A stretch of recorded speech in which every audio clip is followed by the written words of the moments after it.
So good morning, my name is Bridge. So I'm from Group 5 and I will be discussing the summary and the highlight if Rizal was a separatist or not. So this report will highlight the Rizal's perspective and views about his life. So, by the way, separatist is someone who advocates for the separation or secession of specific group or regions from a larger political entity such as country or states, and specifically, their motivations can be driven by various factors, and including cultural, ethnical, religious, or political differences, as well as the desire or greater self-governance for all or independence. So, separatist movements can take many forms, ranging from peaceful advocacy or armed conflict, depending on the circumstances or goals group involved. So, the easiest meaning of separatists is someone who wants to break away or separates from a larger group or organization to form their own independent entity. So, is Jose Rizal is a separatist? So, no. Jose Rizal technically is the national hero of the Philippines, and he was not a separatist. He was a prominent advocate for reforms within the Spanish colonial system in the Philippines during the late 19th century.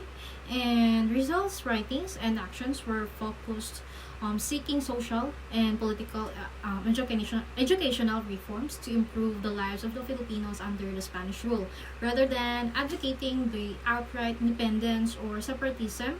And it was later generations of Filipino leaders and revolutionaries who pursued the independence from Spanish colonial rule. So actually, Rizal didn't want a separation because maybe he knew that the Filipinos before, or the Indios, are not just ready. The Filipinos cannot actually stand on their own before. So he wanted an equal opportunity because it's the best chance that we can prove our worth to the Spaniards.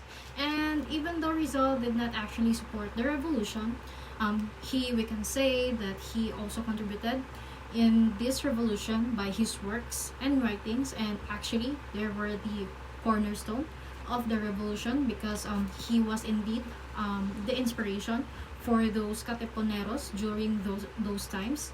And Rizal's life was devoted to his country, and his works and writings were evidence for his noble act and as a reformist. So though Rizal himself was reluctant to join the revolution because he didn't want, or he didn't advocate a revolution that was bound to fail, he says. But Rizal, however, was a revolutionary in his action and writing. So he paid the ultimate price for this when he got executed for treason against Spain.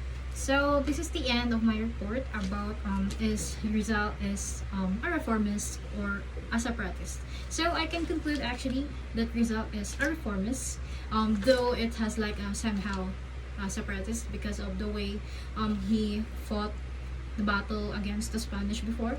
But I can actually determine in the same time that he just used the different way for him to fight against the Spanish colonial rule before. So it's actually the inspiration for us to understand more that it's not necessary to use guns and other stuffs, and he actually used his pen for battling against the Spanish rule. So thank you so much for listening, and I hope this will be a learning, and thank you so much for everything. So bye for now.